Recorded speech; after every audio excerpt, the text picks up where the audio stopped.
안녕하세요, 여러분. 오늘은 좀 흥미로운 주제죠. 달 탐사를 둘러싼 오래된 의문들, 또 여러 주장들, 그리고 어쩌면 우리 미래에 닥칠 수도 있는 우주 위협까지 봄에 주신 자료들을 보면서 한번 깊이 파고 들어가 보겠습니다. 네, 안녕하세요. 특히 1972년 아폴로 17호 이후로요.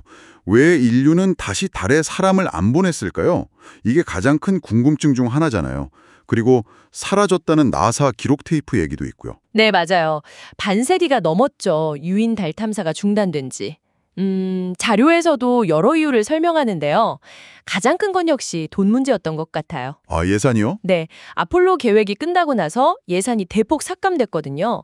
그리고 뭐랄까 우주 탐사의 방향, 그 우선순위가 좀 바뀌었어요. 화성이나 다른 쪽으로요. 그래서 일각에서 말하는 것처럼 달에 갈 기술을 잃어버렸다. 이건 좀 과장된 얘기군요. 그렇죠. 기술 자체가 사라진 건 아니고요. 다만 그 이후로 투자가 줄고 중단되다 보니까 약간 동력이 약해진 거죠. 하지만 지금 아르테미스 계획으로 다시 준비하고 있잖아요. 아, 맞아요. 아르테미스. 그렇군요. 현실적인 이유였네요. 근데 그 아폴로 임무 영상 테이프 700개가 없어졌다는 건요. 이건 좀 더 미스테리하지 않나요? 네, 그 얘기도 참 많이 나왔죠. 음모론도 많고. 네. 일부러 없앤 거 아니냐? 이런. 그렇죠. 근데 자료에 따르면 그 초기 고화질 원본 테이프 중 일부가 비용 절감 차원에서 다른 용도로 재사용됐다고 해요. 아, 테이프를 다시 썼다고요? 네. 그리고 보관 과정에서 실수로 분실된 것도 있고요. 그러니까 700개 전부가 사라진 건 아니고 핵심 데이터나 기록 대부분은 남아있고 공개도 됐어요. 그럼 의도적인 은폐라기보다는 네. 관리 부실, 약간 좀 허술했던 걸까요? 네, 그럴 가능성에 좀 더 무게를 두는 것 같아요. 명확하게 은폐했다 이렇게 말할 증거는 부족하다는 거죠. 그렇군요. 아, 좀 허무하기도 하고. 또 하나, 사람들이 계속 궁금해하는 게 달 뒷면이잖아요. 왜 거기는 잘 안 가냐? 뭔가 숨겨진 거 아니냐? 아, 달 뒷면. 거기는 이제 기술적인 문제가 좀 커요. 지구랑 직접 통신이 안 되거든요. 아, 전파가 안 닿는군요. 네, 달이 딱 가로막고 있으니까요. 그래서 유인 탐사를 하려면 중간에 통신을 중개해줄 위성 같은 게 꼭 필요해요. 실시간 교신이 중요하니까요. 그게 좀 부담스럽겠네요. 그렇죠.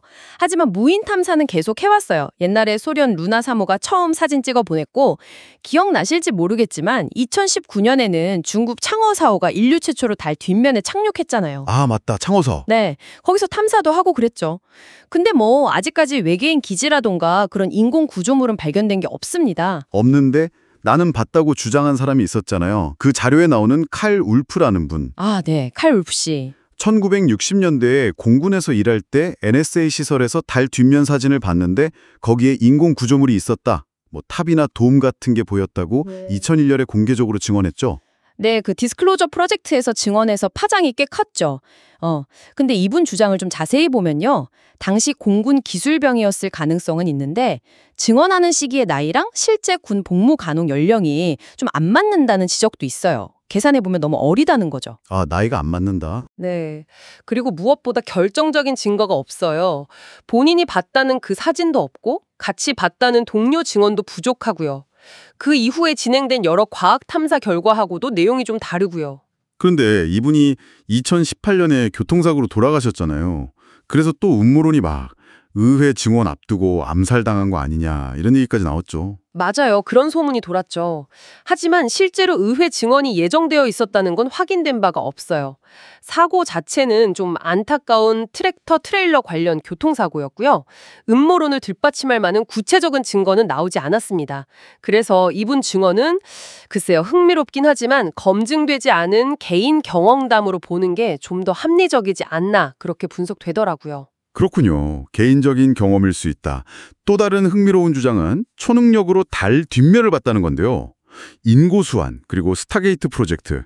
이건 또 뭔가요?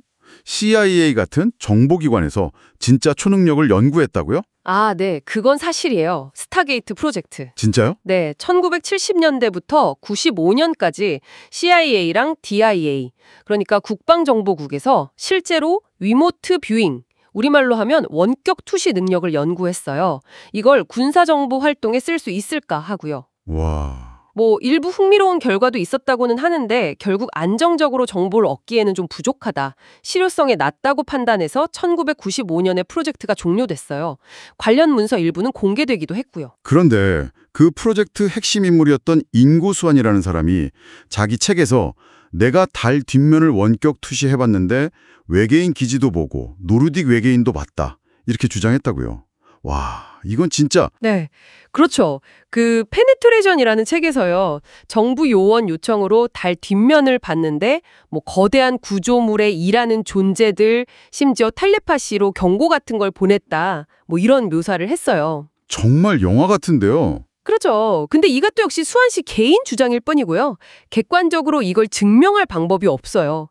스타게이트 프로젝트 공식 문서에도 달을 원격 투시했다는 내용은 전혀 없고요. 당연히 과학적인 탐사 결과하고도 완전히 다르죠. 그 노르딕 외계인 같은 건 기존의 UFO 신화에서 좀 영향을 받은 걸로 보이고요. 정말 별의별 이야기가 다 있네요. 자, 그럼 이제 약간 현실로 돌아와서요. 좀 더 실제적인 우주 위협 얘기도 해보죠. 지구 근처 소행성 문제. 이것도 자료에서 꽤 비중 있게 다뤘는데요. 특히 아포피스, 유명하죠. 네, 아포피스. 지름이 한 340m 정도 되는 꽤 큰 소행성인데요. 이게 2029년 4월 13일에 지구에 아주 가깝게 지나갈 예정이에요. 얼마나 가깝게 오는데요? 지구 표면에서 약 31,600km 상공까지요. 우리가 쏘아 올린 정지궤도 위성보다 더 가까이 오는 거예요. 와, 진짜 가깝네요. 그럼 위험한 거 아닌가요? 처음 발견했을 때는 2029년 충돌 가능성이 좀 제기돼서 걱정이 많았죠. 그런데 계속 관측하고 계산해 본 결과 2029년은 물론이고 앞으로 100년 동안은 지구랑 충돌할 위험은 없는 걸로 최종 확인됐습니다. 아, 다행이네요. 휴. 네, 오히려 이렇게 가까이 오는 기회가 드무니까 과학자들은 이걸 연구할 좋은 기회로 보고 있어요. 그렇군요. 연구 기회라. 그런데 아포피스 말고 최근에 좀 더 주목받은 소행성이 있다면서요? 2024 YR4. 이건 좀 다른가요? 네, 이 2024 YR4는 작년에 발견된 건데요. 크기는 한 40m에서 90m 사이로 추정되고요. 이게 발견 초기에 계산했을 때 2032년 12월 22일에 지구랑 충돌할 확률이 한때 3.1%까지 올라갔었어요. 3.1%면 꽤 높은데요. 그쵸. 그래서 좀 긴장했었는데 다행히 추가 관측 데이터가 쌓이면서 지금은 지구 충돌 확률은 거의 0에 가깝게 떨어졌습니다. 아, 이것도 다행이네요. 네, 그런데 좀 흥미로운 점은요.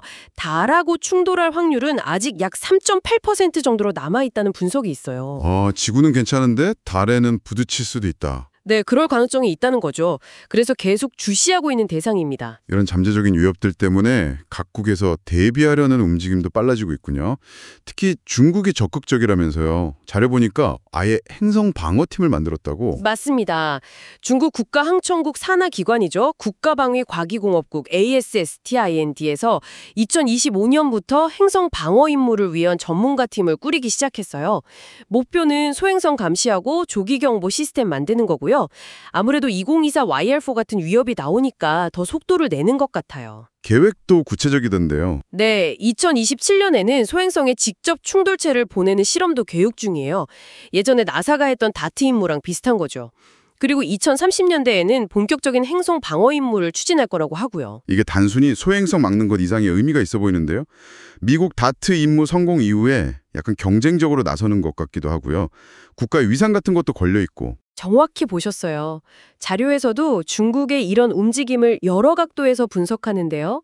말씀하신 대로 미국과의 우주 경쟁 속에서 기술력 보여주고 국제적 위상 높이려는 거, 또 자체 시스템 만들어서 기술 자립하려는 거, 그리고 당연히 자국 안보 문제도 있고요. 인구 밀집 지역이 많으니까요. 장기적인 우주 계획하고도 연결될 수 있겠네요. 뭐 달기지라든가. 네, 그런 가능성까지 아주 복합적인 동기가 작용하는 걸로 보입니다. 와, 오늘 진짜 다양한 이야기를 나눴네요. 달 둘면 외계인 기지 같은 SF적인 상상력부터 실제로 정부가 비밀리에 진행했던 초능력 프로젝트, 그리고 아포피스나 2024 YR4 같은 아주 현실적인 소행성 위협, 또 거기에 대비하는 국가들의 움직임까지. 네, 그렇죠. 칼 울프나 인고 수원 같은 분들의 이야기는 정말 흥미롭지만 뭐랄까 객관적인 검증은 어렵다는 한계가 뚜렷하고요. 반면에 소행성 위협은 비록 확률은 낮더라도 실제로 존재하는 위험이고 중국의 행성 방어 계획처럼 국제사회의 대응도 점점 구체화되고 있죠. 네, 정말 상상과 현실이 막 섞여 있는 분야 같아요. 여러분께서는 오늘 이야기 들으시면서 어떤 부분에 좀 더 마음이 가셨나요? 검증되지 않은 미스터리, 아니면 과학적인 데이터와 현실적인 대비책. 어쩌면 미래의 우주 탐사나 방어는 우리가 지금 생각하는 것보다 훨씬 더 복잡하고 더 놀라운 비밀들을 안고 있을지도 모르겠습니다. 다음에 더 흥미로운 이야기로 찾아뵙겠습니다.